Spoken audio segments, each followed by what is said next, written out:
we may be guiding the largest ecosystem restoration project in the world, sounding the wake-up call on a Category 6 hurricane, producing more tech diversity than Silicon Valley, and transforming one of the most important cities in the U.S. But FIU talent also knows that making a real impact on the big challenges we all face means entering the arena, being in the room where it happens, and leading our nation's research progress. So we're doubling down on the District of Columbia. We're here to provide diverse approaches to our federal research partners and in the halls of Congress, to convene our research collaborators from across the U.S. while creating engaging academic experiences for our students and bringing the magic of Miami to the nation's capital. FIU is a leader, redefining the American Research University, delivering on educational excellence, high social mobility, and high research impact. So join us and experience FIU.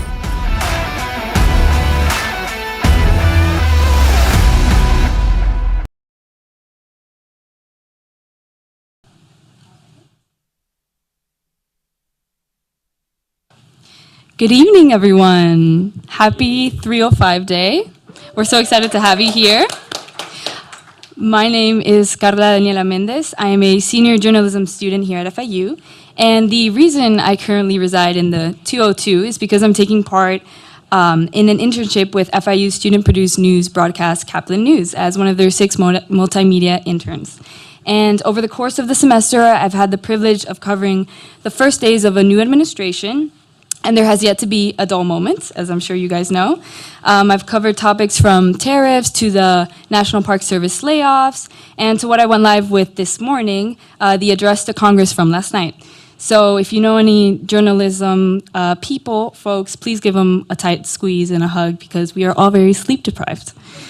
But apart from my journalistic duties, I am also a Hamilton Scholar, where I'm learning how to advocate for FIU's research priorities.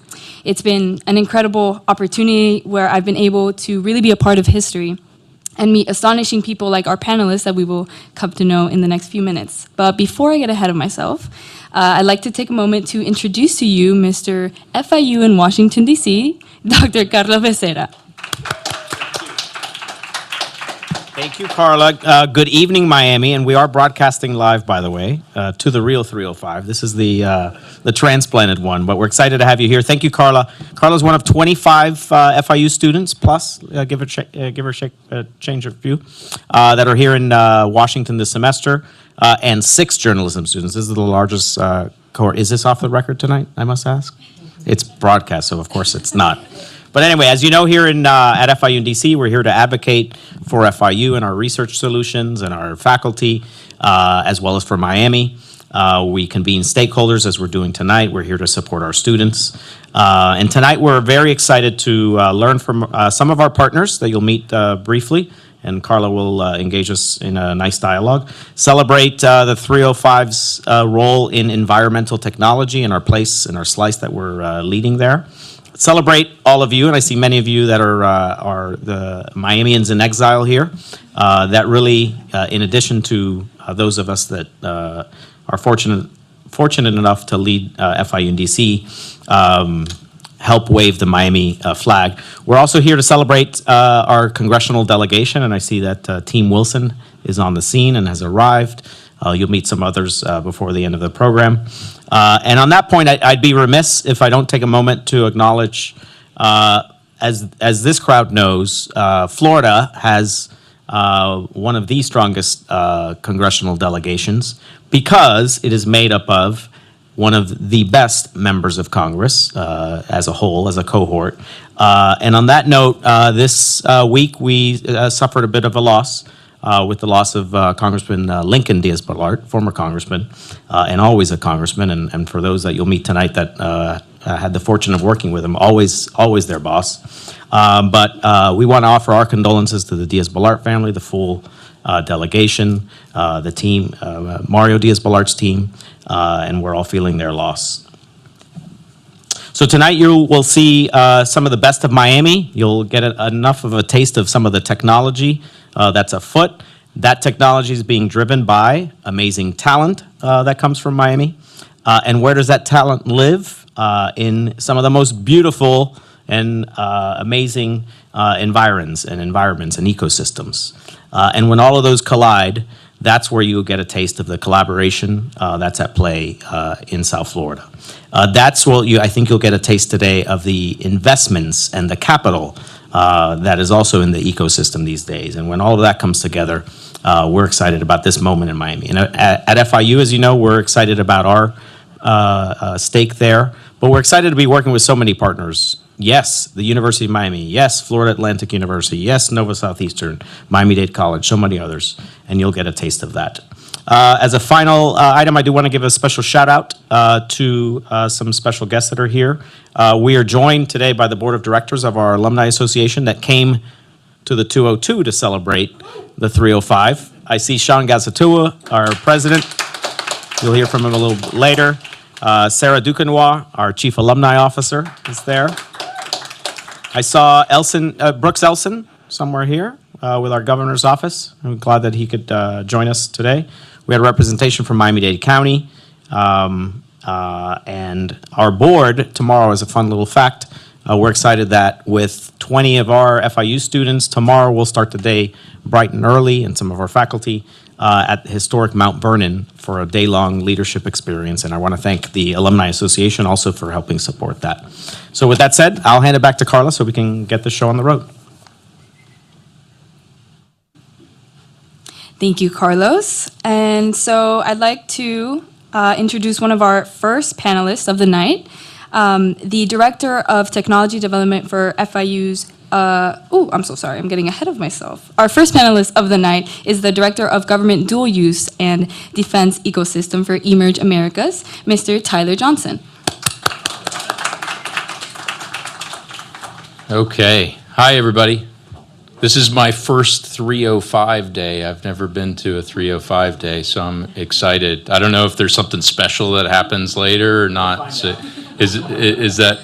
So it's great to be here. Thank you, Carlos. Thank you, FIU, for putting this on. This is great. We are a very big partner of FIU at Emerge Americas. I lead all of the government innovation programs that we do, so defense and dual use, and because of that and because of some of the work that FIU does, we highlight that, and we are a big platform for you guys to highlight the good work that you're doing. Who knows or has been to Emerge Americas before? All right, maybe half the room. Okay, so Emerge Americas was founded by the Medina family. So Manny Medina and Melissa Medina founded it about 10 years ago. It was driven off the back of creating a tech hub in South Florida. And so that is pulling together academia, it's pulling together venture firms, it's pulling together startups, and it's pulling together the government entities so that everybody can collaborate and create new things. And so they had a vision of doing this, and 10 years on, this will be our 11th year that we're doing it. It's at the end of this month, 3 weeks away, so the 27th and 28th of March, we'll have over 20,000 attendees at the event. Over 60 plus countries and almost 4,600 organizations will be a part of it. So it's very, very big. Emerge has had an enormous impact to South Florida. Over 10,000 jobs have been created and over $2.5 billion in economic impact throughout the community. And so we want to double that. We want to triple that, and we need partners like FIU to go do that. As such, what I lead is the government piece of it, and FIU does a whole lot of work with the government, and we want to double that and triple that also. And so we are excited to have you guys be a part of it this year.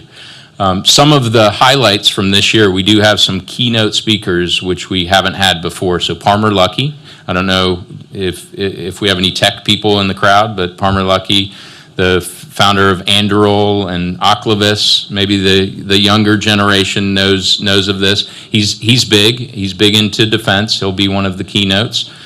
And then we also have Army Futures Command that will be there. So they're bringing in a couple of their entities, and they're going to have some collaboration with our startups and our venture community at bringing some of the money and the technology together. So we're excited. Adam, One Print, has been there before, and so we're excited to bring back other people. We have a long lineup, 2 days of programming. And then one of the big highlights that eMERGE is known for is our Tech Accelerator. And this is where we put startups through an accelerator program, and that program starts before eMERGE, and it commences at eMERGE, where they do a large pitch competition on stage and ultimately win over $500,000 for their startup. And so we want to continue this programming, so we are open for programming with others. Not just Florida International, but we have partnerships across Florida universities, and we want to continue to enhance that. So I'm happy to be here. I know we're going to do a panel. I do have a video to show you guys, so you can get a pretty cool feel of what the event is like, and I would welcome everybody to either come back to Miami for the event or be a part of it, or if you have some ideas on how we can enhance things, or you're working on some cool technology, we'd love for you to be a part of it in some way. So please get my contact or reach out to Carlos and the team, and we'll definitely have you guys be a part of it. Okay? So let me try to figure this out. They showed me before. There we go. You're doing great. Here we go. Oh no. What have I done? What have I? Okay, now.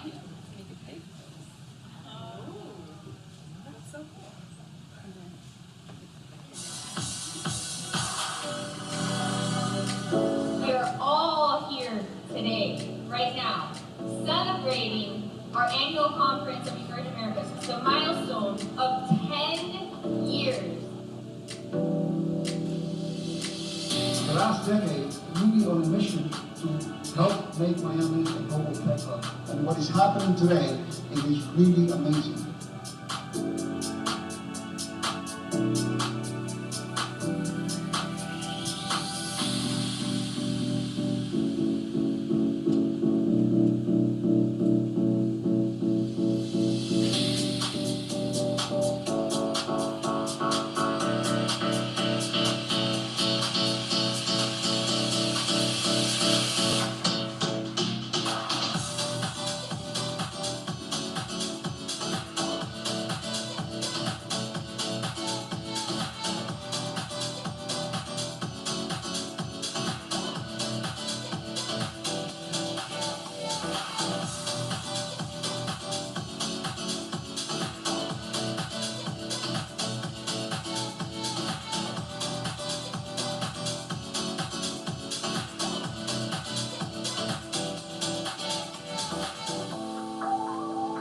Don't sell big dreams to small minds.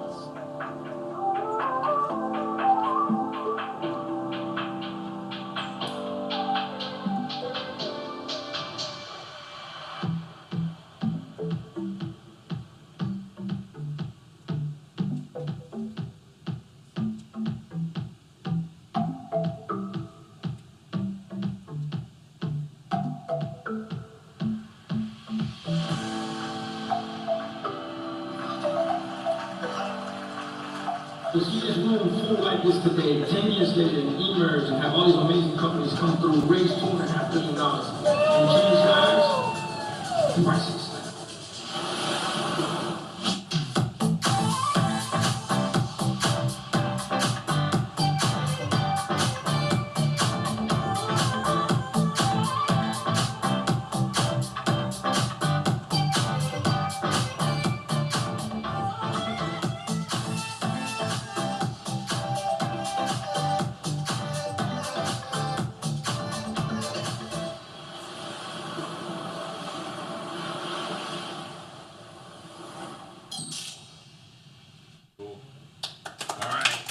All right, we'll see everybody there. Carlos has got a ton of tickets, I think.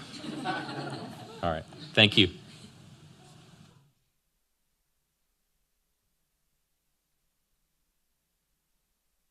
That looks like such an amazing event. So excited for you. So our next panelist, we have a duo, and we want to bring up for the night, we have the Director of Technology Development for FIU's very own Karda Sushin Vesek, alongside postdoctoral fellow Sarah Pishek.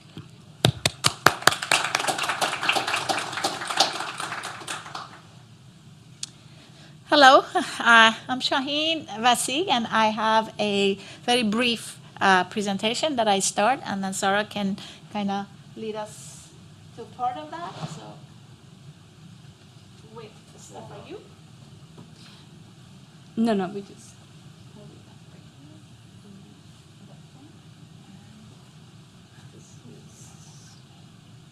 It's pretty cool. We need one of those for that. Yeah.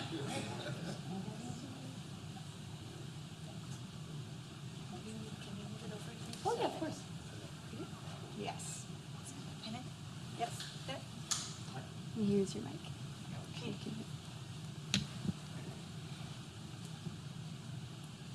Okay, so I want to just introduce a lab at FIU, which is called Robotics and Digital Fabrication Lab. And we have several projects I want to share with you, but basically there are 3 use-inspired research areas at the lab that I actually oversee. One of them is innovative learning environments, and I'm going to show a very quick, like a 1-minute project that we are doing. The project Intelligent Immersive Environments for Learning Robotics is a continuous project at the lab. Hopefully we will finish it this year, but the project actually is for education of robotics operations. We are developing AI-driven learning system that uses virtual reality to basically create a personalized learning environment. So the idea is that once the students interact with the system, we are collecting information from their haptics, the way that they move, and then also the speech data. And then we are training it with natural language processing and machine learning in order to customize the learning. So basically students will hear from the system, and the system will guide them exactly to the lesson that they need to be. So this is a very exciting project for us. Another area of research is spatial computing and representation. In this area, we have like a couple of faculty who are working basically for developing tools for data visualization. Now, some of these are in virtual reality, some of them are in augmented reality, and we also develop tools for phone application. So this is actually a student-driven project, which is very interesting. It's a citizen science project that uses sensing devices and mobile applications to monitor water quality. So this was developed by students from 1 year to year. So it's been in progress for a couple of years. And the last research area we are engaged with is robotics and material systems. So in this area, we have a project that we're going to give a little bit more time to, and that's basically a project, we're calling it BioCap. It has been supported by EPA, NSF CREST, and most recently, NOAA. So the project actually develops and tests panels for retrofitting seawalls. We have, my colleague is going to come and explain that in a much more comprehensive way, but basically the goal or the idea is that to protect the seawall against the wave action, enhance biodiversity through habitat design, because we are actually designing, we are architects, we are designing the type of habitat that will bring the biomarine back, filter water, because when the biomarine is to the shoreline, they will help to filter the water, clean the water, and therefore reduce the pollution, and then water temperature will drop as a result. So, Sarah, please. Here. Okay. Hi, my name is Sarah. Okay, we began the project by proof of concept. We have developed these few tiles to place it by the water to study the organization, to study the evaluation of these recruitment. We had designed few different texture design tile along the control tile, which was flat. Within 2 years, we see a lot of recruitments. As you can see in the chart, the one with the texture, we had a lot of more marine species that it's been attached to the tile. So having that data and also looking at different literature review, we created this chart to see how we can design habitat for specific marine species that they live in different tidal zones, basically, in the seawall, regarding to the seawall. So each, we came up with 10 different variation for different type of species.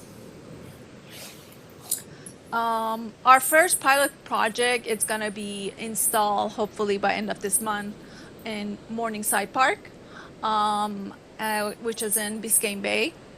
We're going to be monitoring and testing that within the next year. The way we have been designing and developing these prototype was using 3D printing technology. I'm going to show you later on those tiles, so how we've been creating these. So this is one of the modular system that's going to be attached to the seawall. And we also been looking at different type of materials like algae and minerals to kind of reduce the footprint of the concrete. Within this modular system that I showed you, we have 2 tiles that are doing sensing, which are going to be collecting data from water quality, data like turbidity levels, pH, and oxygen level, and so on. And these data will be fed to our website and as a real-time data collection. And these are a few prototypes that we've been testing to see how we can create these smart seawalls.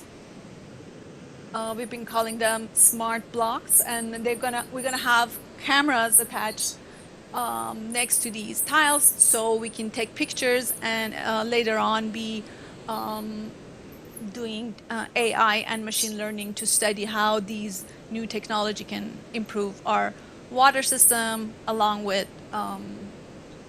increasing marine biodiversity. This is the website that we are currently working for our education and community outreach. So this, one of the issue that we have, it's lack of data regarding to these studies. So hopefully everybody can access to this information. We're gonna have a few different sites so you can go and monitor to see what kind of water information you have.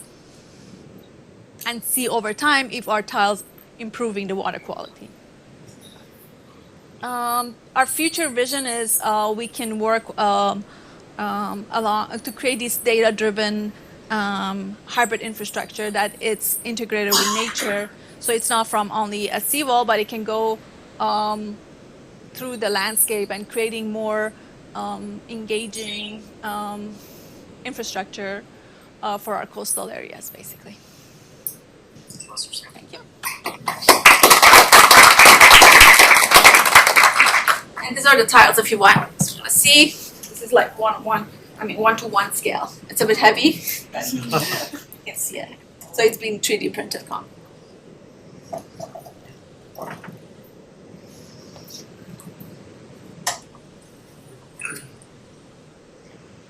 Thank you so much for the presentation.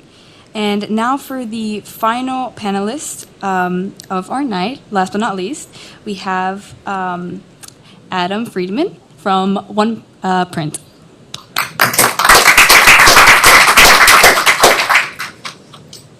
Is this on? Okay. Thank you everyone for coming tonight, and thank you FIU for hosting. This is always a pleasure coming down to DC and meeting new people and celebrating 305 Day. I do not live in the 305. I live in Buffalo, New York, which is under 4 feet of snow right now. So I am very glad to be here with you all.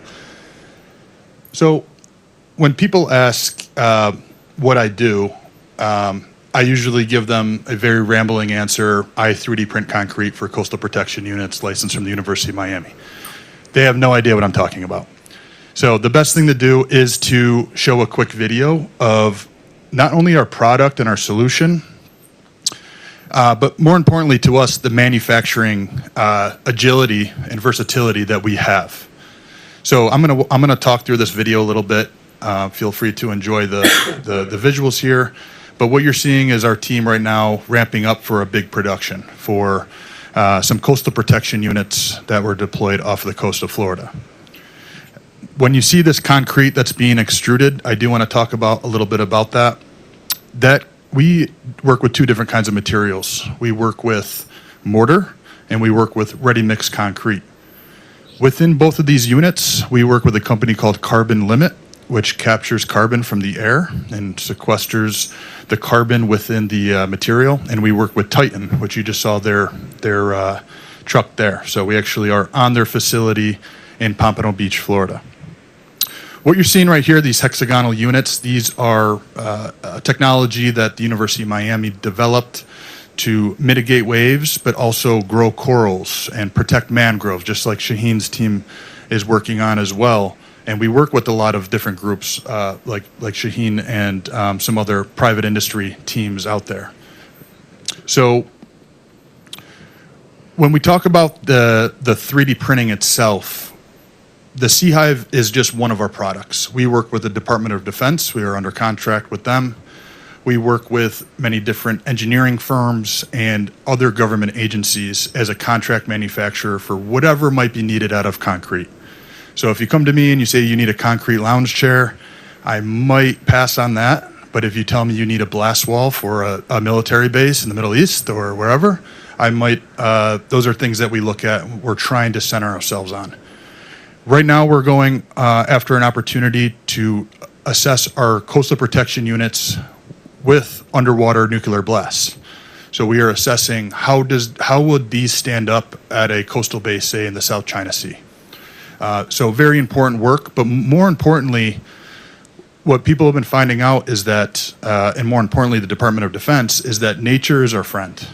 Nature is another line of defense that we need to protect, and we can't allow the waves or the blasts to push them away. So you'll see on this one, this is the result of the product you just saw. The fish love it, the corals love it, and through the studies at the University of Miami, by having corals grow on these hardened green-gray infrastructure units, it actually mitigates waves before it hits the coast, which erodes the beaches, which costs hundreds of millions and billions of dollars in refurbishment every year. So this is, you're going to see a lot of companies like us and Shaheen's group coming up with these solutions that 3D printing has a special fit for, because these are unique geometries that are mimicry of nature. Not something that precast companies cannot do. I do want to give just kind of a, now that I gave you the visual of what it is we do. Oh, I told myself I wouldn't mess this up. Okay, thank you.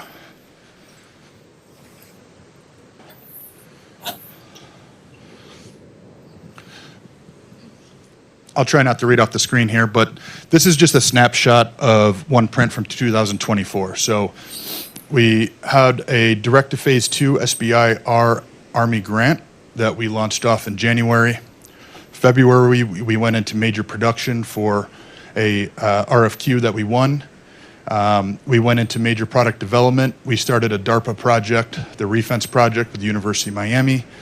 We moved to ready-mix concrete, which is a huge breakthrough in the industry for materials. We're one of only 3 in the world to do that.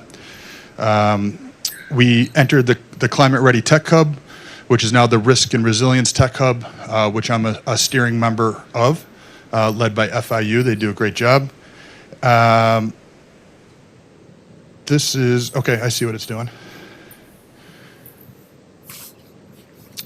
Here in July, so we sold the UTU printer to FIU, actually. So we're working with Dr. Adarad. This was a printer from the Ukraine. This was a very serious sale. My partner actually flew over to Ukraine to assess this company to make sure they're the real deal. And we, in our honest opinion, we think it's one of the best printers in the world. It was a company that started before the war, and extraordinary engineers and people that we work with over there. So that printer will be on FIU's site. Don't quote me here. I'm gonna put some padding on it. I would say June, and Dr. Adarad and his team will And one print will start working to do some product development for possibly some bridge components. I'm going to skip through. So we started working with another company called Putzmeister. This is a big boom 3D printer that goes off a truck. We're talking about in situ repairs, say a seawall fails, we want to be able to go and fix it. And also we're into housing. So we 3D print housing and structures for the military. We launched a DARPA Trenton, which is underwater 3D printing. So we are working with DARPA to figure out ways to 3D print underwater. So this would allow us to go to a site that needs a seawall. We will actually start printing under the water, and then soon enough you'll come out of the water and you'll have a seawall. So super hypothetical, but the research has begun and it's very exciting. We also submitted 3 submissions to the DOE for seawall / wave energy unit combination. So you protect the shore, but as the waves come in and out, you're turning a turbine, and that's producing alternative energy for a military base. So that was a busy year. I'm glad it's over. This is just a video of the printer that FIU purchased. This is in the Ukraine. This was filmed by my partner. And they are printing the sea hives, which Michelle's printing back in the room over here. And you'll see on her little Ender printer. So this will be on site at FIU very soon, and we're excited to work with Adderite on that. Shaheen, that might be your new pump right there. Okay. I keep forgetting this is recorded. That's okay, you're a friend. Shouldn't be saying that. Yes, we're all friends. So yeah, and I want to talk a little bit about our collaboration with FIU. We love working with FIU. We love working with Carlos and his team and all the different facilities and professors within FIU. We do work heavily with University of Miami. We are also working with FAU, so Florida Atlantic University. So right now there's the NSF engines coming up, and we are working as a team, as a whole region of South Florida to really say to the NSF, we have a good collaboration here, and we should be funded and push these technologies even further, whether it's for DOD or for civilian. There's a lot of tech that can come out of this region. So we're always happy to offer our support, and we're very thankful for being here today. So thank you, Carlos and Carla.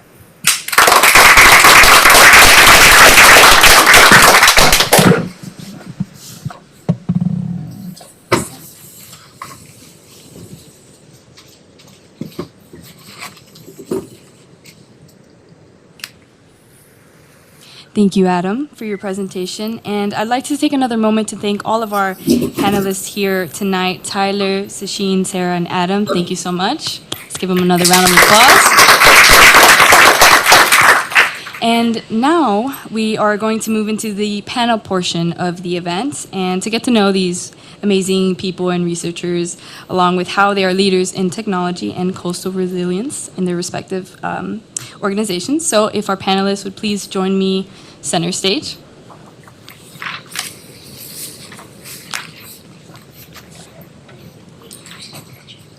There we go. No. Move this way. This way. Okay. It's not on yet. Okay. Thank you. Hi, guys. Hello. A little more intimate here. Hello. And it's truly an honor to be with you guys here tonight and to hear more about the wonderful work you're all doing. And before we get into the nitty-gritty and the personal questions that I have for each of you, I'd like to ask you kind of a general question, and we can go one by one. But I want to know why you're here in the nation's capital, and how do you see your time here relating to the initiatives you're working for back in Miami? Whoever wants to go first. You want me to go? Okay. Yeah. Well, eMERGE is an awesome platform to make change. And the only way that we're going to make change is if we bring a lot of communities together. And that includes DC, it includes Miami, it includes other states and organizations that are doing great things. I think we're in a environment today where we're trying to solve complex problems. And in order to solve those complex problems, we have to bring software together, hardware together, smart people together, money together. You have to bring all that together, and it's very hard to do that in one location, and it's very rare that you can do that in one location. And so you need partnerships to do that, and you need to have relationships here in DC, and you need to have relationships in other states and other areas. And like you heard, from the presentations, people are doing work all over the world, and so if you don't bring some of that to light and allow that to bring to the community, the local community, then it's not going to incite people to really bring more ingenuity to the table. So. I think it's important. I think DC is important. I think Miami's important. I think other states are important. But I think it's for the nation that we're doing this, and that's one of the reasons why I'm here, is to hopefully bridge some of those gaps and bridge some of that technology together. Beautiful. Thank you so much. Sashini? Well, beyond wanting to be here for this presentation, I think another motivation for us is to basically talk to people who are interested about a big project that we're working. I think Adam brought up a little bit about that, but we're working on a big project which is called Innovation Engines. So it's a regional project, and it's a South Florida Innovation Engines that we've been collaborating on with many different groups of people, different universities, University of Miami, FAU, Broward County, and a lot of other areas. So about 30 people 30 different groups of people are working on this project. It's a proposal at this point, but today we had a chance to go and basically talk to our representatives and tell them about our excitement and why we really want to do this project. The project is about coastal resilience, so it actually captured some of what has been presented here. Beautiful. Thank you. And Adam? Sure. So why am I here in DC? Was the first question? Yes. Why are you here in DC, in the nation's capital? And do you see your time here relating to the initiatives that you're working for back home? Sure. So why am I here? Honest truth, Carlos called me and said, come to the 305 and what a 305 party. And what did I say? I said, I'll book my tickets right now. So I really, FIU does so much for us as a company. So whenever they say jump, we say how high, and we're very appreciative to be here and have that partnership. Every time I do come to DC, I do line up very important meetings with various DoD and Pentagon, so it is always very fruitful. And that's another thing that FIU has provided some of those introductions in the past. So again, very thankful. Beautiful. And in terms of the research initiatives, are there any solutions, because we're all about solutions here at FIU, that you plan on implementing now when you, to your projects when you get back to Miami?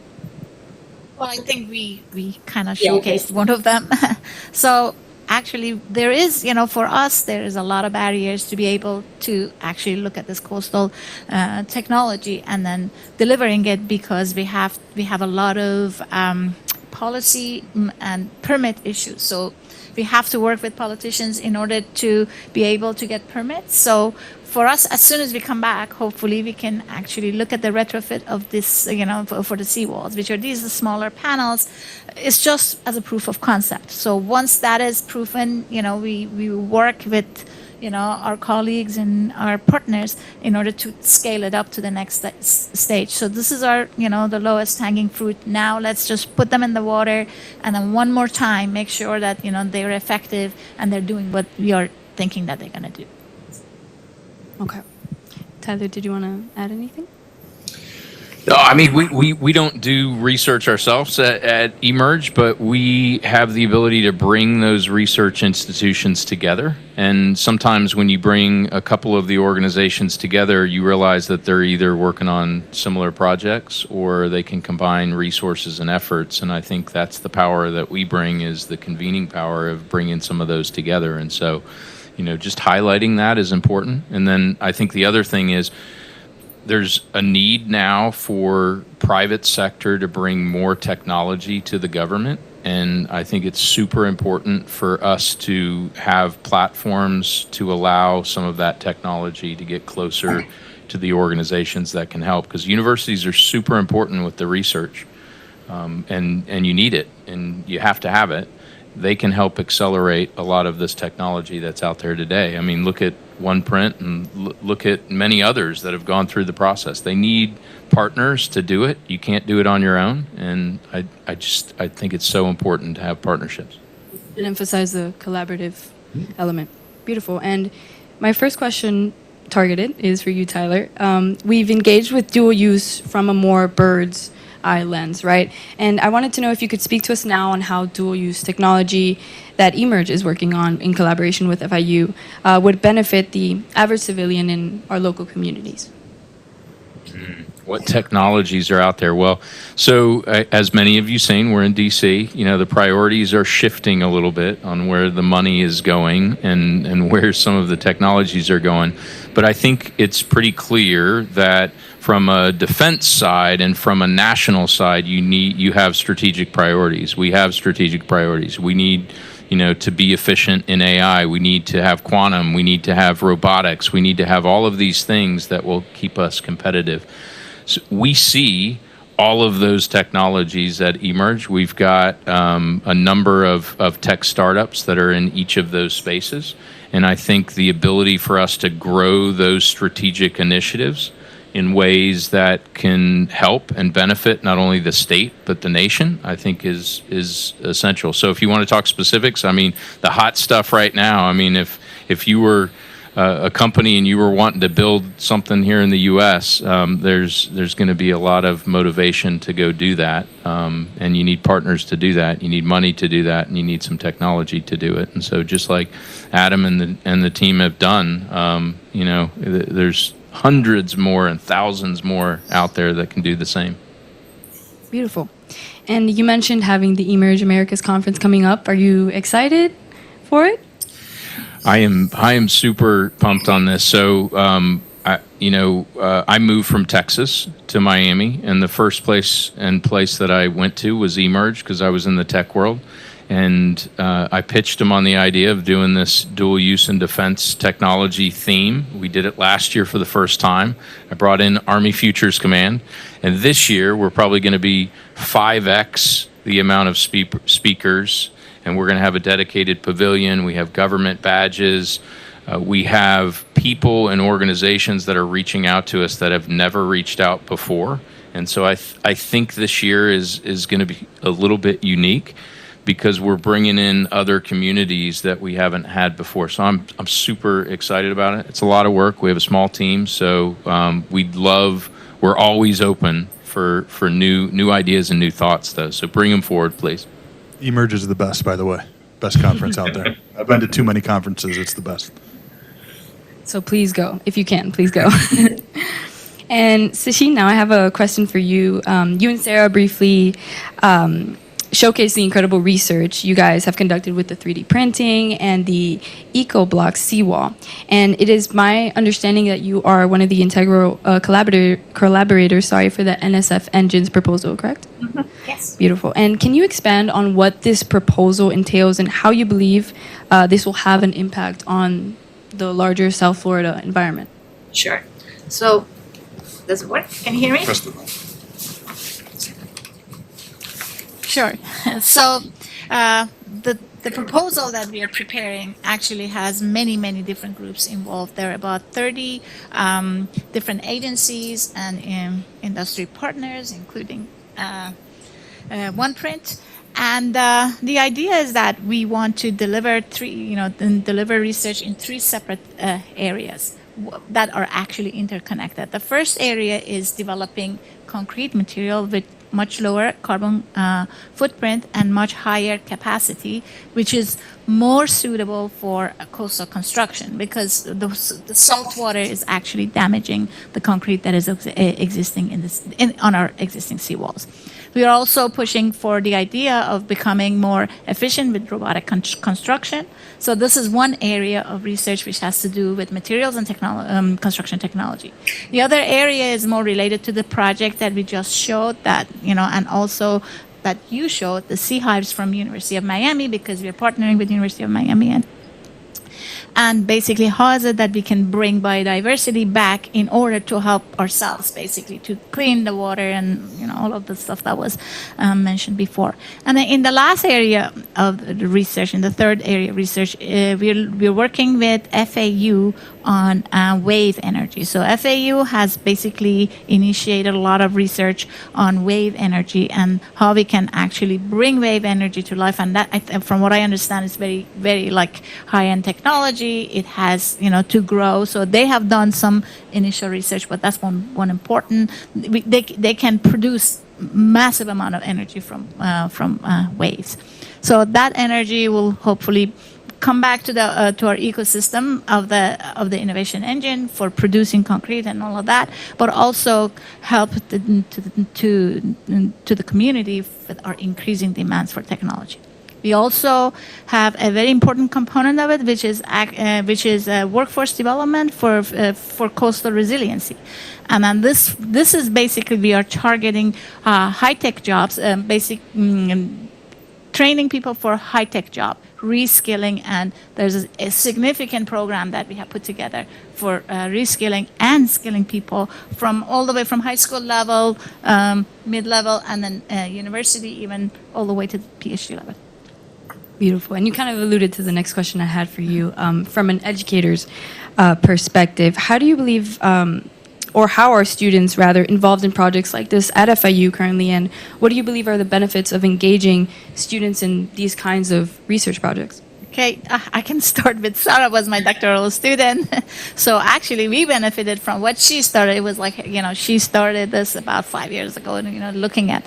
So the lab that I run has about 15 students that are working on one of the 3 research areas. So by the time that they're out of the lab and they're joining the workforce, they have a lot of other skills that they do not learn in school. So working at different research labs, I think is really critical for students because they go beyond what a normal student will go through.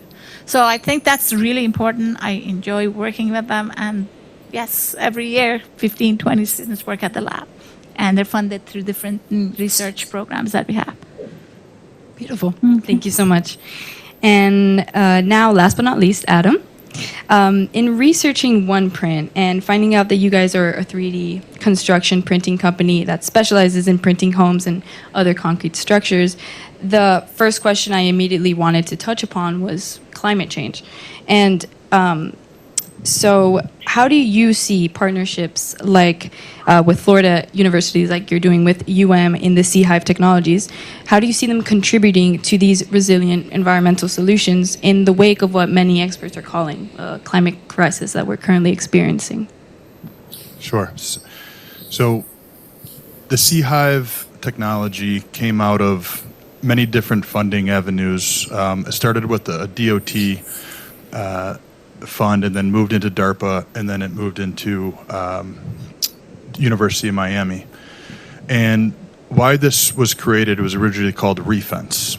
And municipalities were wondering why they were spending so much money refurbishing their beaches and why the storms weren't getting worse, the sea wasn't rising, but why am I having to dredge so much more sand, tens of millions of dollars a year, where I wasn't a decade ago? At the same time that this is happening, what was rising was the temperature of the ocean, and that was killing off the corals. And that's where a researcher, Dr. Andrew Baker from University of Miami, had an aha moment and said, maybe these corals, when they were healthy, were actually slowing down these waves. on these coral reefs. And they went in, that's when they launched this sea hive study. And they found that when a coral reef is at a certain depth off the coast and it has healthy corals on it, it will slow down these waves so that they don't need to repair the beach every storm. And well, how do you do that? Because the corals need to be, they're dying in this raised temperature seawater. So what Dr. Baker did was he went down to Honduras and he found heat-resistant corals and he bred them with native Florida corals and created a hybrid coral that we attach to our sea hives as we're placing them down on offshore breakwaters that are now hybrid reefs, artificial reefs, hybrid reefs, whatever you want to call them. We need to work with nature so that nature stays strong, because whether they're corals or mangroves, they've been protecting our coast for millions of years. And now it's time as humans, whatever the case may be, whether it's call it climate change or just the breakdown in natural infrastructure, us as humans need to harden that infrastructure so those can thrive. Beautifully said. Thank you, Adam. And I kind of wanted to ask you now all a parting question, because we know how much of a melting pot Miami really is, right? I wanted to know if you could all tell us a little bit about your personal journeys to Miami and your personal connections. For me, for example, I immigrated at a very young age from Venezuela, and I know Miami as my home. So I wanted to know what Miami represents for you all. However, whoever wants to go first. Okay, I'll start. Again, I'm from Buffalo, New York. Miami was something that my business partner brought me down, and I fell in love because I'm actually originally from Rochester, New York. And Rochester is just an hour east of Buffalo. It's very diverse. Spanish is just a very close second spoken language to English. And my parents both taught in the inner city school district and always taught me that diversity is good and it'll make you stronger. And I always kept that with me. Buffalo doesn't have so much of that, but when I came down to Miami, I fell in love with the diversity and the culture, and it is a beautiful place that obviously has a special place in my heart, and my wife complains I'm down here too much, but I do love it. I actually have a surprise for you. I am coming from Buffalo. I mean, originally I'm from here, but I was at SUNY at Buffalo teaching there for many, many years. Did not know and that. then, yes. So Buffalo was home for me for about 15 years. Yes, and then I moved to Miami about 15 years ago.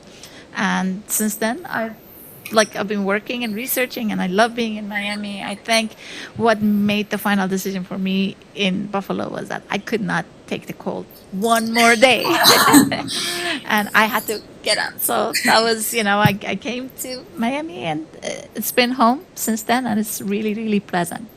Me and my family love being here, being there. Beautiful. So you swapped the cold for the humidity. Yes, I am very happy about that. I can take the heat. I'll take 10 feet of snow over humidity any day. So. Oh, really? It's recorded. It's on the record. I love Miami. I moved there 2.5 years ago. I moved from Austin, Texas. I grew up a military kid, so I moved around everywhere. So it's pretty easy to hop around and move places. But I love Miami, and the reason I love Miami is because you've got access to the world. You've got talent, you've got energy that's there. The people that are there is awesome. The food is awesome. I mean, all of these things kind of attracted all of that. And then now with, Florida being the center of gravity for a few things, it's even more exciting. So my daughter actually brought me there because she went to school there at UM. So I'll plug UM in here some, yeah. It's recorded. It is recorded. That is recorded. I know it is on recorded. Panther territory. Uh-oh. We're all together here. We're all together, right? It's Florida. Right. We are a community. Yes. And that was the last question I had for you guys. Thank you so much. Please join me in giving them a round of applause. Thank you. Thank you for hosting us.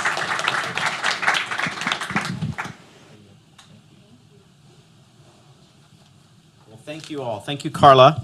I'm going to do a quick wrap up, but before I do, I have to call Sarah Peshek, back to, I don't think we did the 3D printed Echo Block some justice, because first off, they are beautiful. Do you mind spending a minute or so explaining what these other pieces are?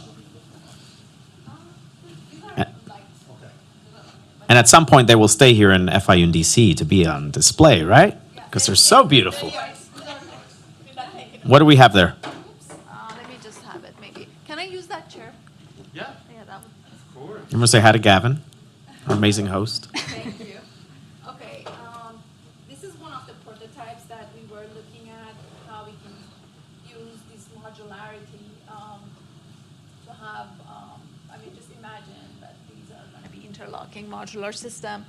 So one of the tile would be made out of some different material, but concrete, because we need to take them out for occasionally like calibration of the sensors. So we have to be they have to be accessible. So they should be easily removed. So you can have, this is the sensor box basically.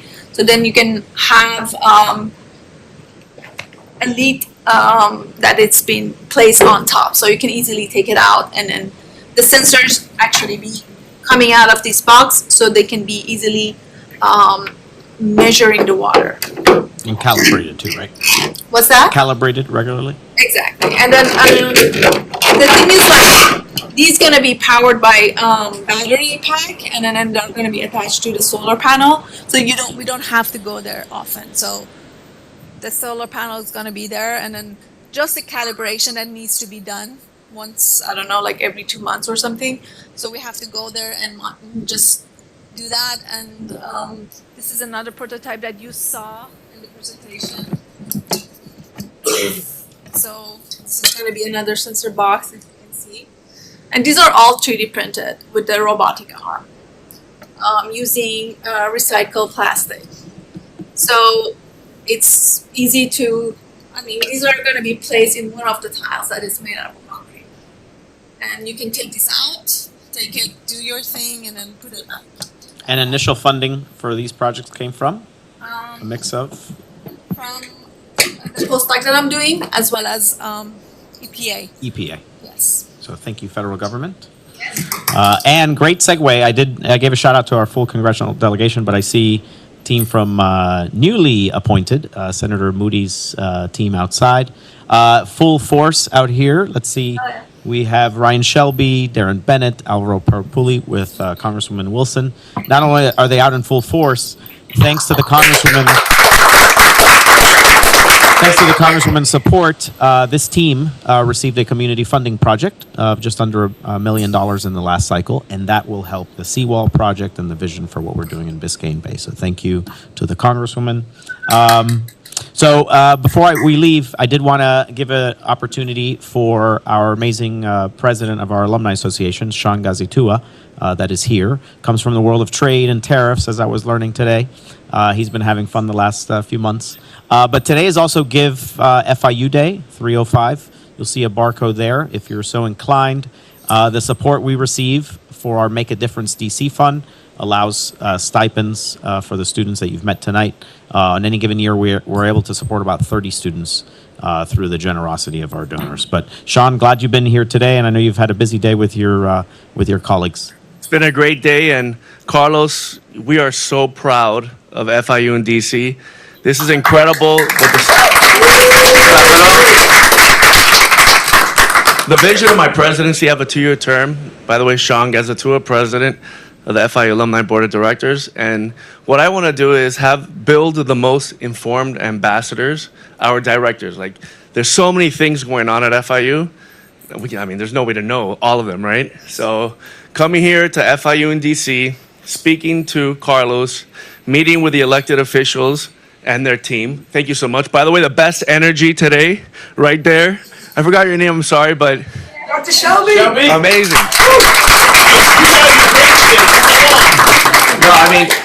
That was our first meeting, and he really set the tone. And thank you so much, because it made it easier for all of us today. But really, we are so proud to come here to meet the students. The students are so smart, so sharp. I'm not pointing at you, I'm pointing at him. No.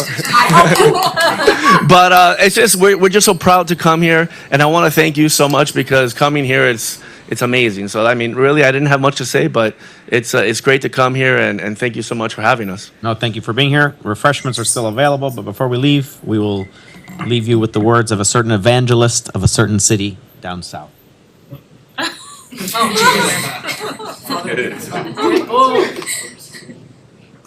To everybody here, once again, this isn't propaganda. This isn't about putting a name on a stadium. It's deeper than that. And I want y'all to leave like that. For those that play for FIU, play like that. Go out there and represent like that. Crack backs like that. Take it to the house like that. And for those from Slam, just know that if anybody ever lets you tell y'all, nah, you ain't making no matter from what you come from, whatever situation it may be, you make sure you remember this day. Because nobody would ever think, from when I used to sneak in that FIU gym with one of my dogs, we'd all get our money together. You go in, you open the back door, we figure out the bands later. To be on this, talking about a Pitbull Stadium. So I'm just letting y'all know, thank y'all for the opportunity. It's a true blessing, a true honor. Thank y'all for believing in me. And hey, let's make history. And more than anything, represent the 305, the crib, Miami-Dade County. Hey, the whole world, but have fun doing it.